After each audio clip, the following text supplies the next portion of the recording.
Hello and welcome to the Vibrant Health Show. I'm Dr. Shannyn Pearce. Today we're going to have just a fun, casual conversation, which I always like. I always feel like good things come out of these types of episodes. But what we're going to do today is I'm going to open up for questions. I feel like a lot of people have, maybe it's questions about topics I haven't covered or something you've seen before, and you just want to know my opinion or something you've heard that might be good and you're not sure. I said every 6 to 8 weeks or so, I like to do these Q&A ones where bring me whatever you're thinking about, whatever questions you have, and we can answer them live. Because if you're thinking it, someone else probably is too. So I'll be jumping back and forth to look at questions. But as soon as you jump on, tell me hi, and then post any questions you have in the comments, and we'll get to answering them. So I'm going to kick off first so people get a chance to ask their questions. So remember, as you're jumping on, feel free to put your questions in the comments. But the few questions that have popped up in the group or people have submitted ahead of time, and we'll start with those. And then there's also lots of follow-up questions from the video I did last week. If you watch the What Causes Autoimmune Disease Vibrant Health show that we did last week, it was jam-packed with information, but I've had lots of questions after that about what do you do and how do you address that. So I'm going to start with one of the kind of more common themes of that question. And I mentioned in that video the top 5 things that typically are the actual root cause of autoimmune. We talked about infections like Epstein-Barr, yeast, and parasites. We talked about leaky gut and how that permeability can mobilize toxins in the body. We talked about how gluten has been highly linked to autoimmune disease. We talked about stress and trauma, and then we talked about a toxin load. And what a lot of people were coming back with is, well, what if I know I have all of those, or 3 of those, or 4 of those, or 5 of those? What do I do, right? Like, where do I go from there? And I gave you a few suggestions about testing and about food changes you can make. But I feel like in general, and not just when it comes to autoimmune, but with your health in general, if you're struggling with a lot of different things, right? I often get the very complicated cases. I tell people I'm usually your last stop, right? Like, you've tried everything else before you find me and my team. So we just tend to get really complicated cases, which I love. That's my favorite thing to do. But it's usually the people who are having multiple symptoms or really chronic issues or lots of different things going on, right? Layers of problems that have created this illness. And it can feel really overwhelming, right? Where do I start? Am I ever going to get better? There's so much to do. How do I fix all of this? Like, it can feel really heavy. So I just wanted to touch on that, regardless of what it is that you're struggling with. If you feel like there's a lot, right? A lot of things that need to be tested, a lot of changes you need to make. Honestly, start with one. My answer back to that question all week long has been to say, what do I do about all these things? Start knocking them down one by one, right? Choose the one that you feel like is not only the most important, but the most doable for you, right? Compliance is key. I would love you to do all the things. I would love you to make all the changes. I would love you to fix everything all at once. But realistically, for everybody, that's not the best way. We've got to start somewhere. Which is why in our program, I'm so specific about phases, right? Only working on certain things in each phase because you can't do it all. So if you're feeling overwhelmed over these next couple of weeks or looking into the new year, I want you to pick one place that you can start making momentum, that you can start getting movement. And when that one thing starts to get a little bit easier, then add the second thing, right? If finances are a concern, start with the one that's free or cheap, right? I always give you stress management tools, nutrition changes you can make. Those are free and cheap. If you can't afford more testing yet, that's okay. There are still things you can do now to be moving in the right direction. The last thing I want is the whole like paralysis by analysis, right? There's too many things that you're thinking about, so you're not doing anything. That's not the right goal either. So have the list, right? You have your food changes you can make, your stress management, your testing, you have infections and immune system things you can work on. But pick one, because ultimately you're going to have to work on all of them. So pick one, start knocking it down, and you'll look back 6 months to a year from now and have so many changes under your belt. Please don't get overwhelmed with feeling like you have to do it all at once. That typically doesn't end up well for anybody. So choose a place to start, and then we just start knocking them down.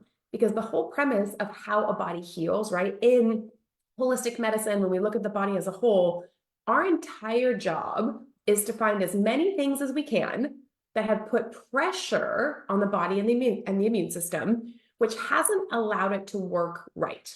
Okay, follow me on this. If you have an illness, a disease, a symptom, if you're tired, if you can't lose weight, if you have autoimmune, if you have a thyroid problem, no matter what it is that you have, You have it because at some point your body has been bombarded with, right? Let's go back to our list: infections, inflammation, poor food choices, stress, trauma, toxins. Those are the root causes of almost every single disease condition out there. And when we have too many of them that our body can no longer do its function at 100%, then we end up with symptoms. Then we end up with disease. So holistically, different than medicine, instead of just saying, hey, let's give you some, medications to change a number, or let's give you even a bunch of supplements to try and change a number, a true holistic doctor is going to help you start removing the physical and emotional stressors one by one, right? Making it feel doable one by one, until finally your body is going to free up enough. And this doesn't mean it has to be perfect, right? You don't have to have everything gone for you to start healing. We have to take off some of the load, and all of a sudden your immune system is going to say, oh, I can do this, or your energy is going to start to come back, or your adrenals are going to start to work better, because they haven't been, because it's been so heavy, right? So one thing at a time, the more you lift this weight and this pressure off, the more able your body is going to be to heal itself, because it can, right? Your body can heal itself. We just have to take the load off one by one. And truly, that's what holistic healthcare is. Helping you take the load off piece by piece, finding out your triggers, what's specific to you, and then helping you remove those to get back to a place where your body can heal itself and function the way that it was designed to do, right? We're not manipulating, we're not changing, we're not forcing. In fact, people also often say to me things like, oh, I can't wait for you to fix me, or I can't wait for you to heal me. I don't do any of that, right? I help you, I give you the tools, I teach you what places to go, but it's you and your body that does the fixing, that does the healing. We just remove the interference and we allow your body to do its job. So hopefully that simplifies it a little bit. Don't make this so complicated. If you know one or two things are your main triggers, if you know you're stressed, great. For the next 2 weeks, go all in on a stress management routine. Do really good about calming your mind, reducing your stress. If you know you make terrible food choices, great, let's start there, right? There's a place to start. If you've done those things and you need the next step, beautiful. It's time to do some testing. But take the pressure off yourself. Do something. Doing something is better than nothing. And again, the ultimate goal is remove as many things as we can so that your body can heal and function the way it was intended to. That's the purpose. Hopefully that made sense for y'all. Remember, if you're jumping on, we're doing live Q&A. So if there's anything you want to ask, put it in the questions. Anything, a product, do I like it or not? Something you might have heard about health and wellness, and anything, whatever. I'm here for whatever questions you guys might have. And in the meantime, I'm answering the questions that have come up all week long on social media about several different topics. So we just went over some autoimmune kind of healing process questions that I get often. The second one, I actually did a post about this and it went crazy because I guess people have noticed that this happens, but we were talking about how important your gallbladder is. So just show of hands in the comments if you're watching this, who's had their gallbladder removed? And when you had your gallbladder removed, did anyone ever tell you how to support your body properly after having your gallbladder removed? Often the answer is no. If you've had that surgery, they've told you, it doesn't really do that many jobs. Your body will figure it out. You don't have to worry about it.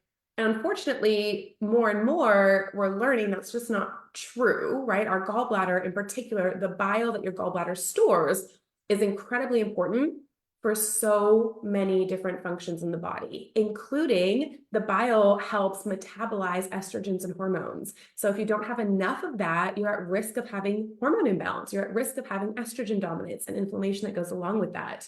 The amount of gallbladder bile that you need to help absorb your nutrients, right? Your fat-soluble nutrients. If you don't have enough, you're not absorbing your nutrients. I often find hair loss and dark circles under people's eyes after they've had their gallbladder removed because you're not absorbing the amount of nutrients you need to without the bile and the bile salts. The gallbladder has a huge connection to thyroid function, things you're never told, right? But your gallbladder directly affects how your thyroid can metabolize and use iodine and these other nutrients that are important for a healthy thyroid. It helps fat burning. So often someone will get their gallbladder removed and then all of a sudden they're like, I can't lose weight. Like the scale won't budge anymore. I don't know what's going on. You're not metabolizing fat anymore. That's one of the jobs of the bile that your gallbladder holds. Like it helps you burn fat. You remove that and you really do decrease your body's ability to naturally burn fat. There's so many of these things that happen over and over and over again after gallbladder surgery. And then you'll have the odd person who's like, oh, I feel a million times better. I didn't get any of those. But in my experience, the people I'm seeing, that's not the case. They often feel worse after they got it removed, because not only do you not have a gland or organ that's important, but all of these other little functions start to decrease over time. So we were talking on that post about having proper gallbladder support, which is rarely talked about. We talk a lot about liver support. We talk a lot about adrenal support. We talk a lot about hormone balance. I feel like the gallbladder gets forgotten a lot in all kind of healthcare realms when it's incredibly important. So two sides of the coin. We're going to have good, just healthy practices for gallbladder. I'm actually going to do a whole video about that because I think it's important.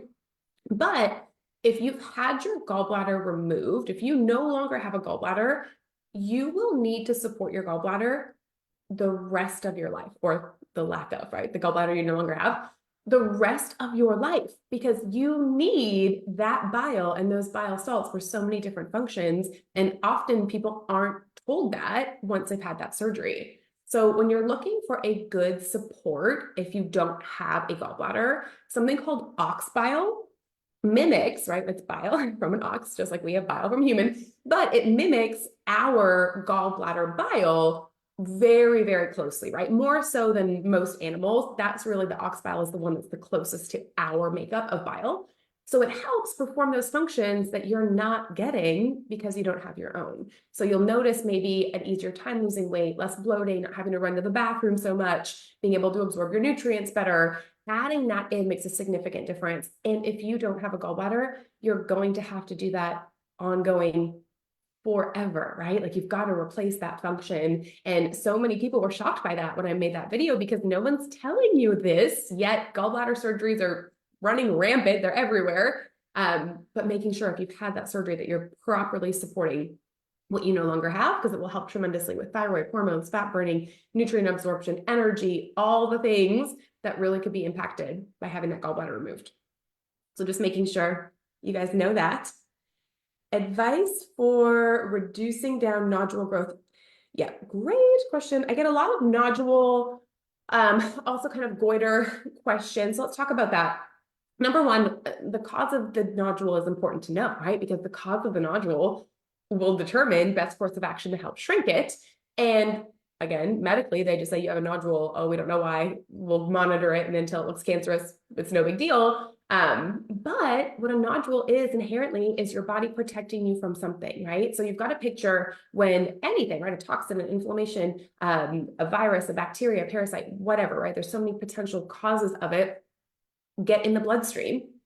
The thyroid is the gland that has the absolute most blood flow of any gland in the body, right? Which means what's in the bloodstream gets to the thyroid faster than it does a lot of those other glands, which is why the thyroid tends to be the place. So many people have thyroid problems, tends to grow more nodules than, like, we rarely get adrenal nodules, but we could, right? If you think about it, like gland tissue, like we should technically be able to grow nodules anywhere. We can get ovarian cysts and nodules and fibroids and all these things everywhere. Yet our thyroid tends to be the place it happens the most often because of that blood flow aspect. So in order to shrink that nodule, you have to remove or help limit the amount of toxins, inflammation, things in the bloodstream, so they no longer keep circulating to that thyroid. So first of all, you want to reduce, right, whatever's causing it in the first place.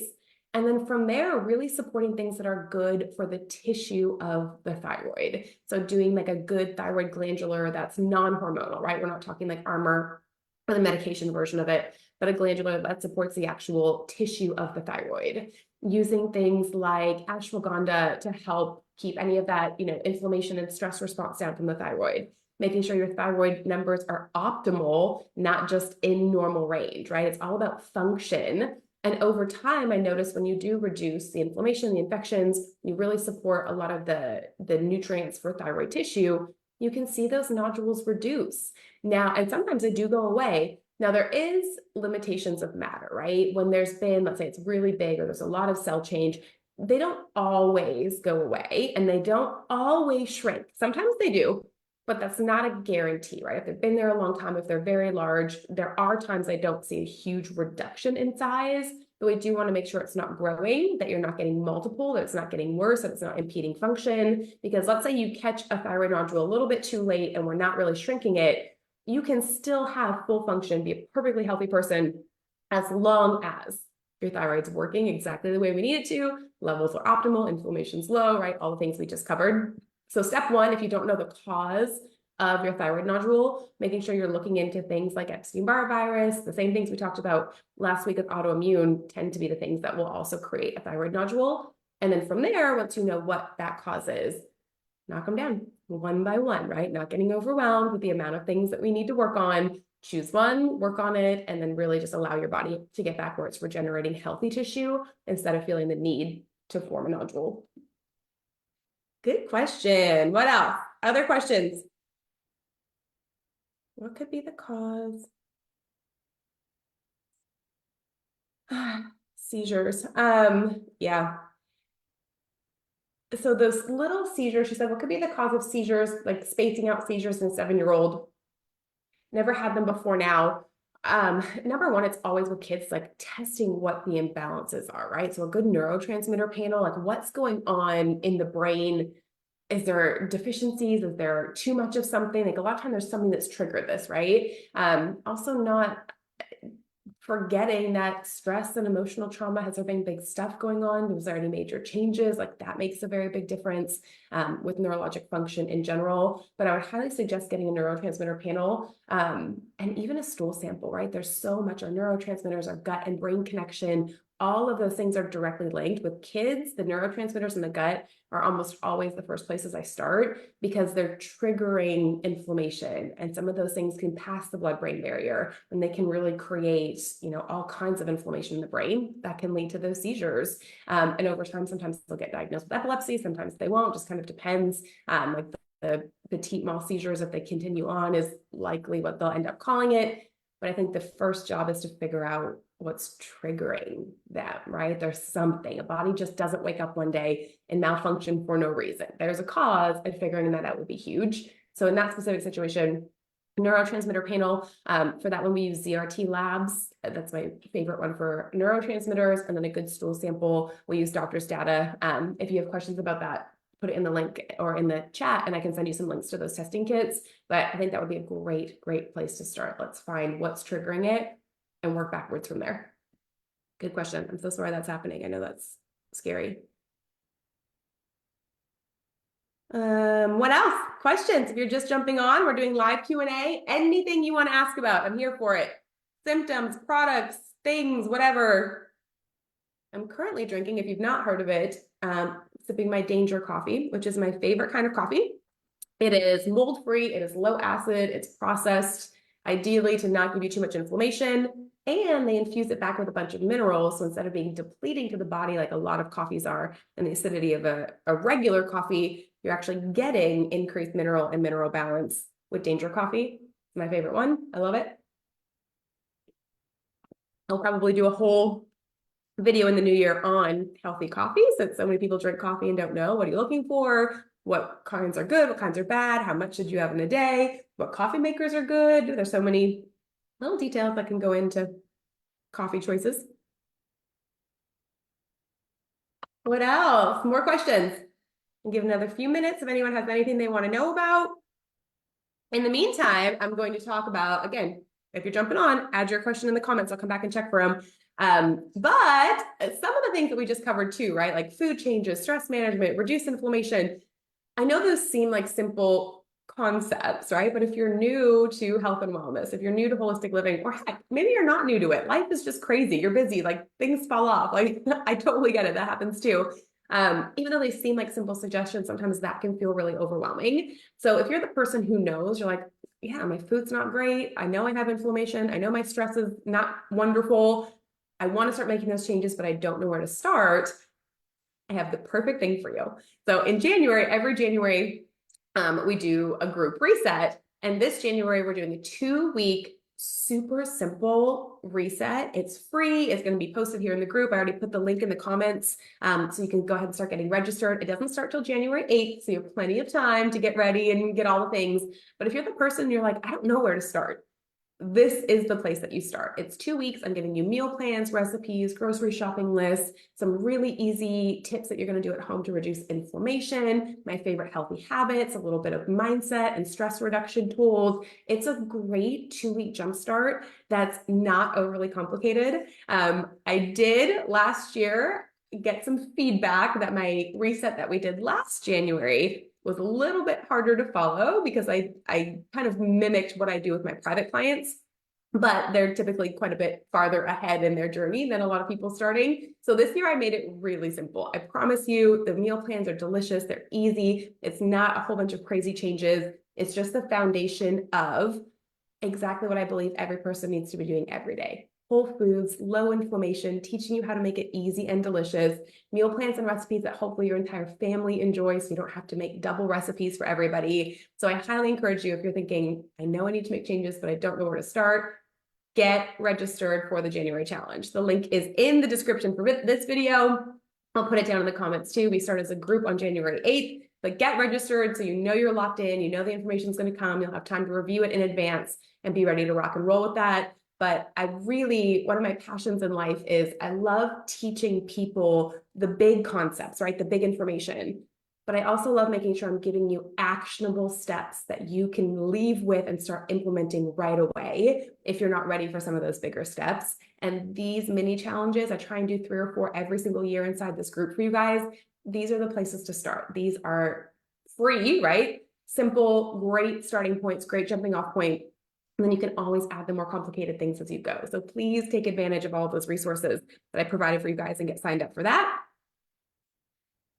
Let's see if we have any other questions. All right, last minute. I'll give 1 more minute for anyone who has their last questions. In closing, I want to wish you guys a very happy holidays, Merry Christmas and all the things, and really just encourage you slow down enough to capture a couple really cool memories, right? I feel like sometimes we're so rushed and there's so much stuff going on. Just allow yourself the moments and the freedom to just bask in what's happening and create a memory that you and your family or your friends are going to talk about moving forward instead of just feeling like you're stuck in that rush and that chaos. So allow yourself to slow down. Don't feel bad about slowing down. This is the time of the season everyone gets to be a little bit slower and more intentional, but make some really cool memories that you can pull with you into the new year. And then also make those goals, right? Make sure you get signed up. Make sure you have your plan to start your challenge in January so that we can make sure we're hitting our health goals this year. Not just talking about them and saying we will, but making easy, actionable steps in the right direction, which is why I've provided all of those tools for you guys. But if there's no other questions, we'll leave it at that. Thank you guys so much. If you're watching this on replay, feel free to drop questions in the comments and I can come back and answer them. Appreciate y'all. I will not be here the next 2 weeks, just like I teach you. I'm taking time to relax, to regenerate, to be with my family. So we'll catch back up when we kick off the challenge in January. So have a very great holiday season. I appreciate all of you guys.